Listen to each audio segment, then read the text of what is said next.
indicator came on, showing me my red lights are on. When I look in the mirror, I can see that my red lights are properly working.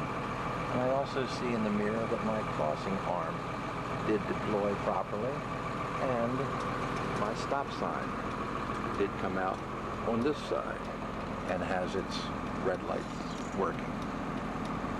When I look in the mirror and see that my students are seated properly, I simply shut my door, and my door does shut properly. My indicator went off on the panel. I can see that my red lights truly are off according to my mirror, and I see that my stop arm did come back to the side of my bus, and my stop sign did come back to the side of my bus. The switch in the middle is my override switch, and I would use that if I was following another bus and she put on her red lights to stop and pick up students in front of me, and I was just following her and I needed to cover for her. I would turn on my red lights, but I don't need to have any students get on, so my door wouldn't come open with my override switch on. Only thing would happen would be my red lights do come on, my crossing guard does come open, and my stop sign comes on. And that acts as a cover for the bus in front of me who is loading. When she has finished loading her students, then I simply turn the override switch off, and my red lights went off, my crossing arm came back to the bus, and my stop sign came back in.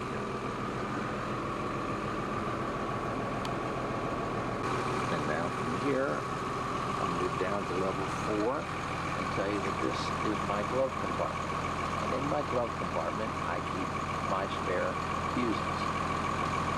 Next, coming over, this is my transmission temperature gauge, and my transmission temperature should not exceed 250, and as you can see, it's in the good range. This is my water temperature gauge, and it's in the good range, not exceeding 180. This is my parking brake button, and I'll show you when I do my air brake test that it's working properly. This is my voltmeter, and my voltmeter is in the good range between 13 and 15 volts. This is my oil pressure gauge, and it's in the good range between 40 and 60 psi. This is my throttle.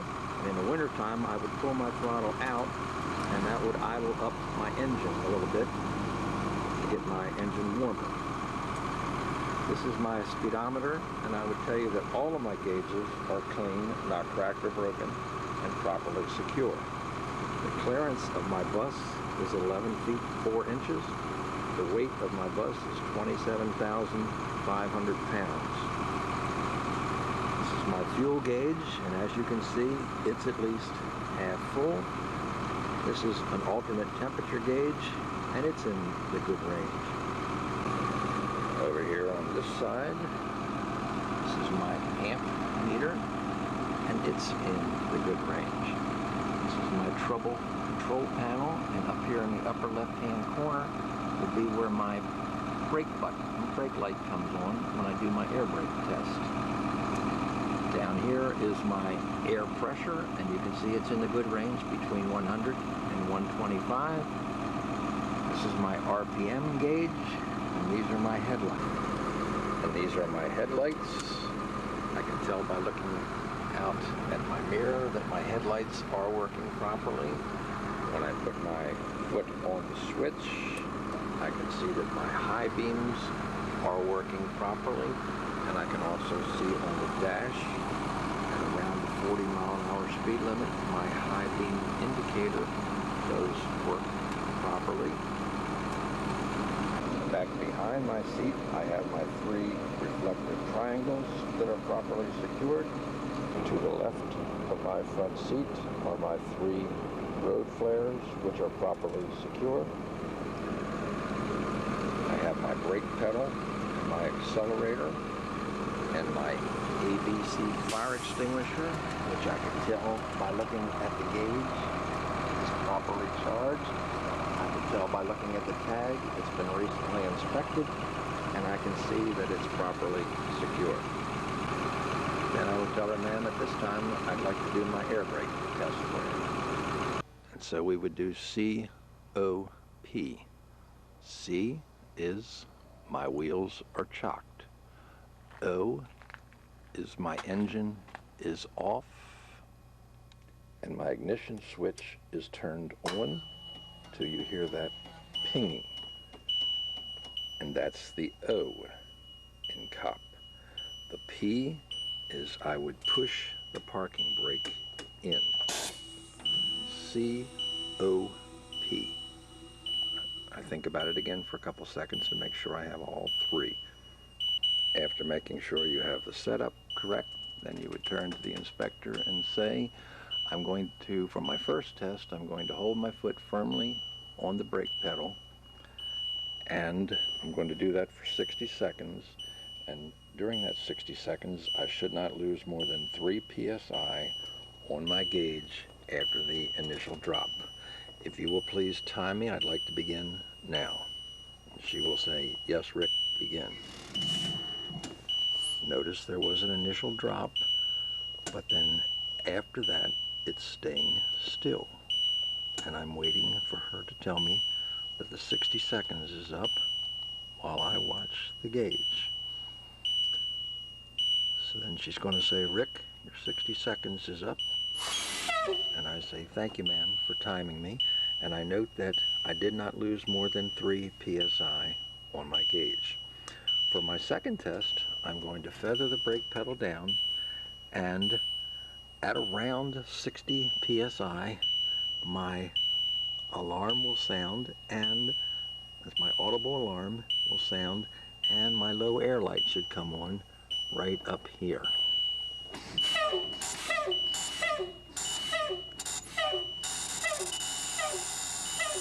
you can see that around 60 psi, my audible alarm is now sounding, and my low air light is on, telling me that I'm low on air. For my third test, I'm going to continue to feather the brake pedal down, and between 30 and 40 psi, my brake button should pop.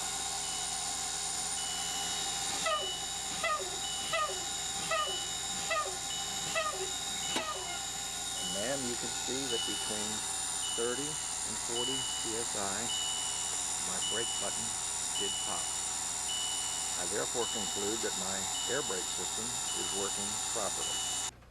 Okay, next I'd like to show you that my emergency evacuation process. I'm going to start my bus up so that my air will recharge in the system, and while I'm waiting for that to happen, I'll show you my emergency evacuation. I'll go ahead and shut my door. And then if this was an actual emergency that we couldn't use the front door, I would stand up and I would direct my 2 pre-designated students in the back of the bus to please exit the door, and my line leader to please exit the door and head the kids up the hill to the yellow house. And from the front of the bus, I would signal each of my students 1 seat at a time, making myself the last person off the bus. Now, ma'am, I don't ordinarily leave my bus running while I get off, but I'd like to go take the blocks out from under the wheels so I can move this on. With your permission, I'll go get the chocks. She'll say permission granted.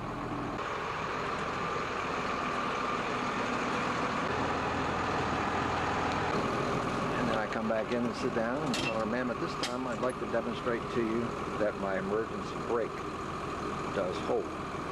So I'm simply going to put my bus in drive, and without putting my foot on the brake, you can see that my parking brake, the emergency brake, is holding properly. I give it a little acceleration, and it still stays still. When I put the bus in reverse, you can see that my parking brake still holds, even if I give it a little acceleration.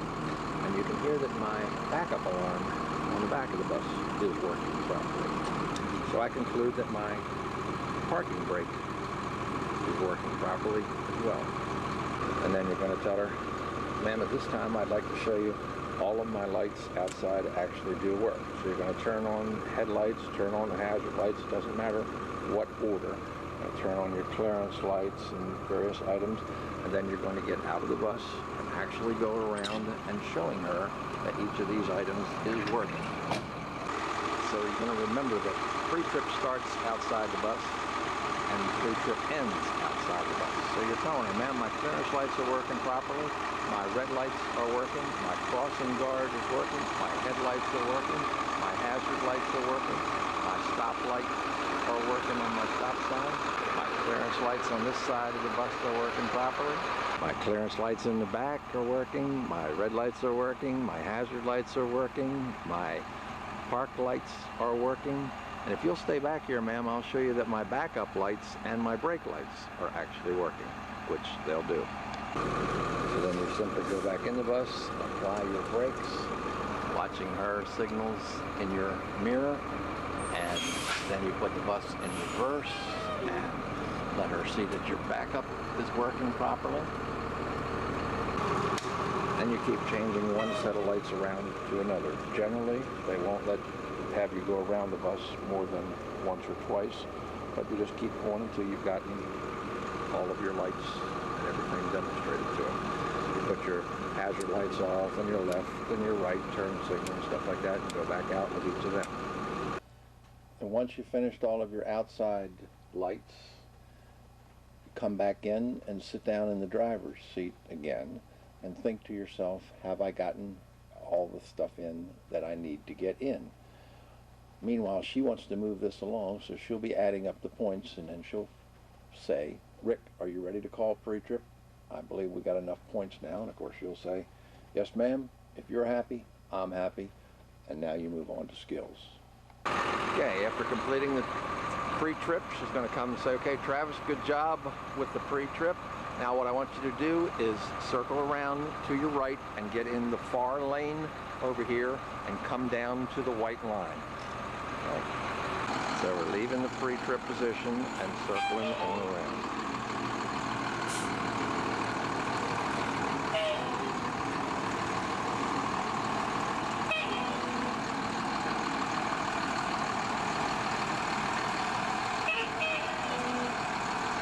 Have as many moves as it takes to get into the setup position, which is in this far lane. So you're going to either back up or come forward, doesn't matter how many times it takes. Just take your time because you're not even on the clock yet. She could care less how long it takes to get this done. And when you come down in the lane, you want to be in the middle of the lane because your skill is going to be back up straight in this line. That's the first skill. So take your time and position yourself even and then come to the white line.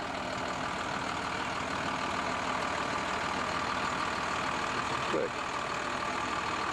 Now she will come up beside you and tell you to come forward a little bit to the white line so that she can measure. Now you're going to come forward to the white line so that the crossing guard and the white line are even. Just like that. Alright, now she's going to come over to the side of the bus and say, Travis, what I want you to do now is, first skill is to back up in a straight line. Don't touch the yellow line on this side of the bus and don't touch the yellow line on the other side of the bus, and back up behind the yellow line, which is in your lane. Okay, so the object is to back up straight in this lane without touching the yellow line on this side and without touching the yellow line on the other side.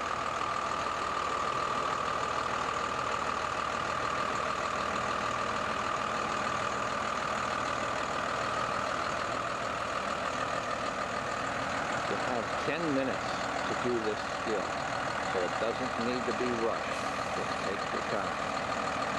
Back there where the two cones are laying down simulates where the yellow line would be in this lane to have you stop after you cross the yellow line. So once he clears those cones, he'll stop and tell us the 3 things that he has to do to show her it's safe to come to the bus.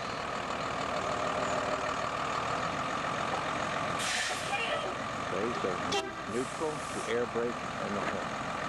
All right, now she'll say, "Good job, Travis." What we have next for the next skill is called offset to the right. You can go as far forward as you want to in this lane you just backed up through, but you can't cross the white line down there. And then what you're going to do is back up and put the bus in the lane right next to you over here.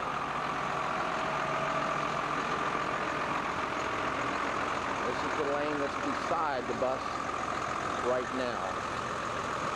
So the bus will come from that lane, which you just backed up into, over into this lane by backing up and doing the maneuver. Okay. Here he goes forward in this lane, down to, but not over the white line that we just came from.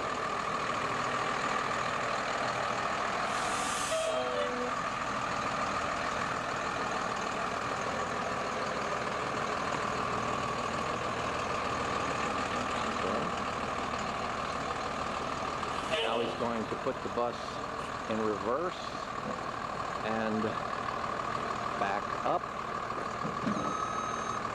so that he gets this side of the bus in his mirror lined up with the cone, bar cone behind him.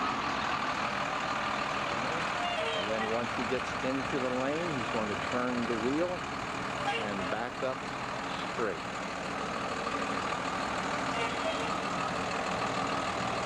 This again is called offset to the right. There's another yellow line, which would be right about where he is now. We don't have on the course here. And then once he crosses that, he would know to stop and do the 3 things. Put the bus in neutral, apply the brake, and toot the horn. All right, good job, Travis. Now the 3rd skill is going to be sight side parallel parking. Over here on the far side is the parallel parking sight. You can go forward again, get back in the lane you just came from, and you'll back up and set yourself up for the cone to go into the parallel parking spot. I'll set these cones back and you'll park in that spot right there. Okay, so now you have the course set back up. I'll remove these other cones and you come over in this lane and set up for sight side parallel parking. Okay, so now we're coming out of the offset right box and he's coming back over into this lane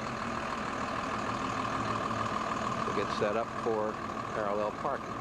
He's going to back the bus up in this lane approximately a foot off of the yellow line, and so the back tire and the cone are even.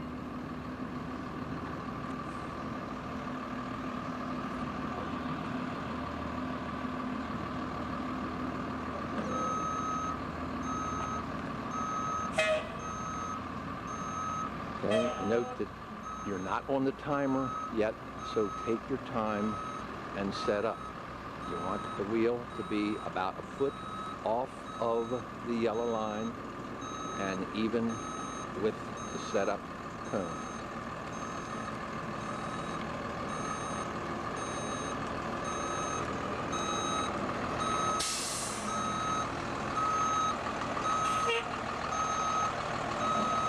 Excellent. Okay, now you're going to turn the wheel and come on back. Okay, we're going to come back until you see this cone right here in the conventional side mirror.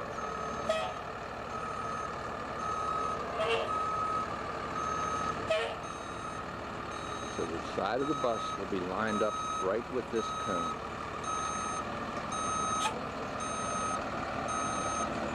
And then once you have it in that mirror, you come straight back until you get your ducks in a row. Okay, coming back in a straight line till we got our ducks in a row, which is the lineup of these two cones and your fender. Then you're going to do a double check and make sure that your tire is on the yellow line. Okay. Once it's on the yellow line, then you're going to turn the wheel tight, watching your forward mirror, crossing mirror. Make sure you clear that cone, and you're going to back up, getting the whole front end of the bus into the slot, and then you're going to simply tell her you're done. Going to neutral, pull the brake. She's going to come to the cone and look right straight down the cone to see whether or not you are totally in the box or not. Okay? You'll note that the bus still had at least 1.5 feet before it came to those cones. One of the ways you can tell how much further back you can go is from the inside of the bus. From the inside of the bus, you look across the hood and you can see probably the top 4, maybe 6 inches of the cone. Each person is a little different depending upon where he or she sits. But you know that when you see that much of the cone, you don't want to go back any further.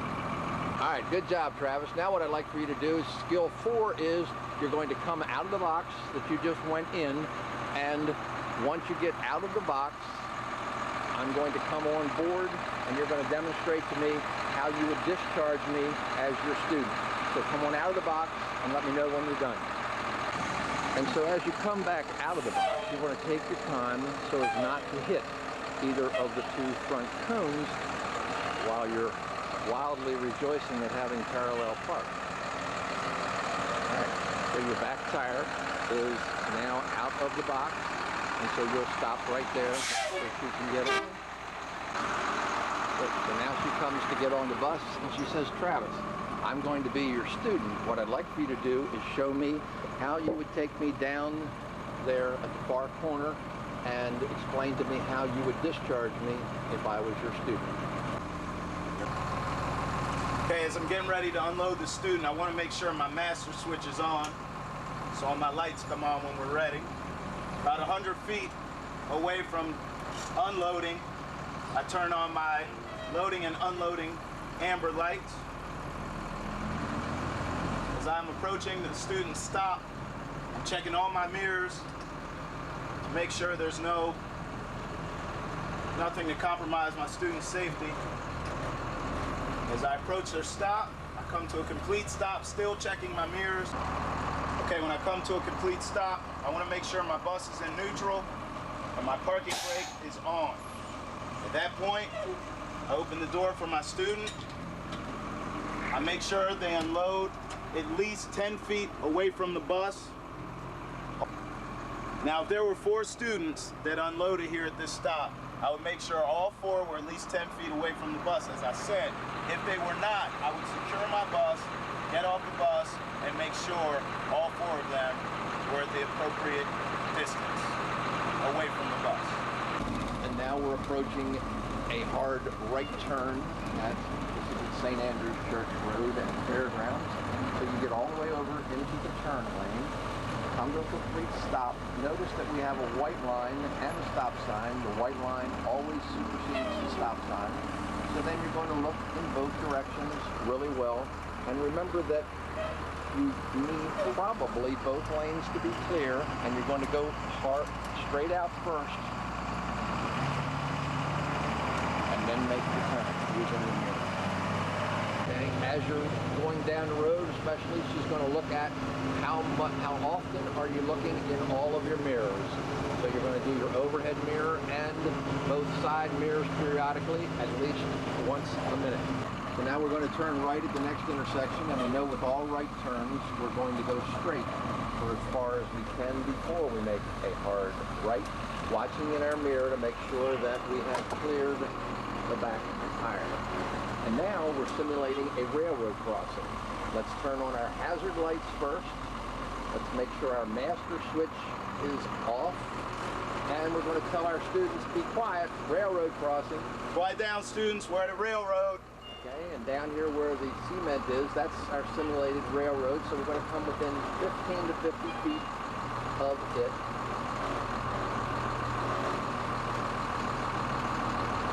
That's good. And here we're going to make sure that our driver's window is open, our door is open, and we're going to look and listen in each direction twice. And after we've done that, we're going to shut the door and pedal to the metal, because we don't want to be lingering at the railroad, because once you've shut the door, you can't hear the train coming anymore. Once we get across the railroad tracks and start to gain speed back again with traffic, we turn our hazard lights back off. And that's the end of railroad crossing. Notice when you're out on the road and you're making the right turn, you have a merge lane which has a solid white line. So we're not going to go over the merge. We're going to go down to where the lines are dotted and then get in the lane next to us by putting our left turn signal on. Now the other things we're looking for is the safe distance you come up to a vehicle in your lane. You want to be sure that you can still see their tires on the road when you come to a stop. And the other things they're going to look for is, are you 4 seconds behind the vehicle in front of you in your lane?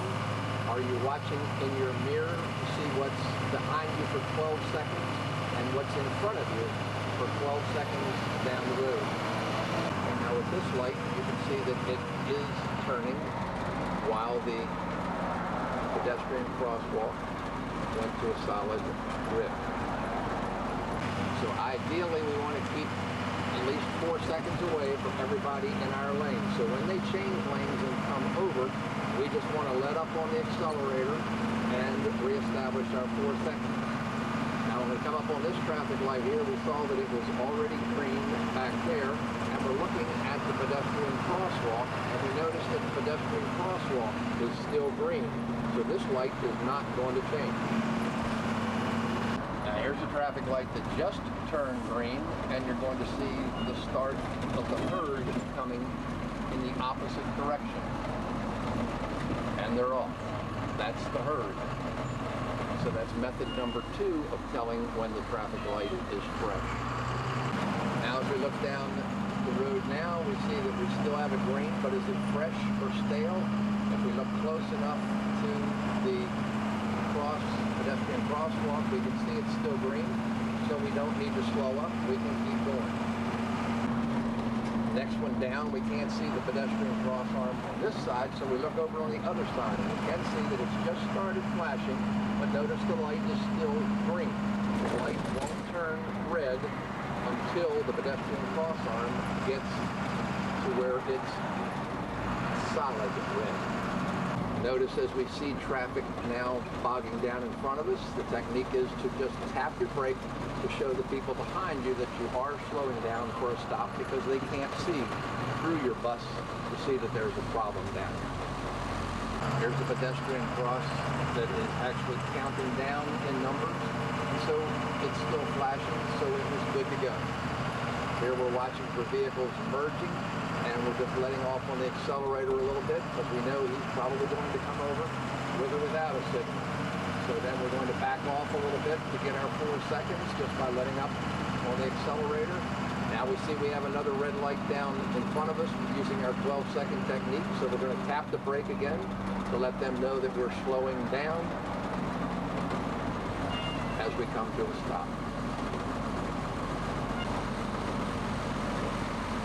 Again, we reiterate that we'll come to where we can see their tires on the road, so that if an emergency vehicle comes behind us now, we still have room to maneuver out to the right, most likely, to let the emergency vehicle go. Because the car in front of you can't actually see what's behind us now. He's blocked by us being here. Comes another vehicle merging, so we automatically let up, because defensive driving, we know he's going to come over with or without a signal. So we're always ready for the fact that he may come over. Vehicles are switching lanes right in front of us, so we know that as soon as he comes over in front of us, we're going to lighten up on the accelerator to reestablish our 4 seconds.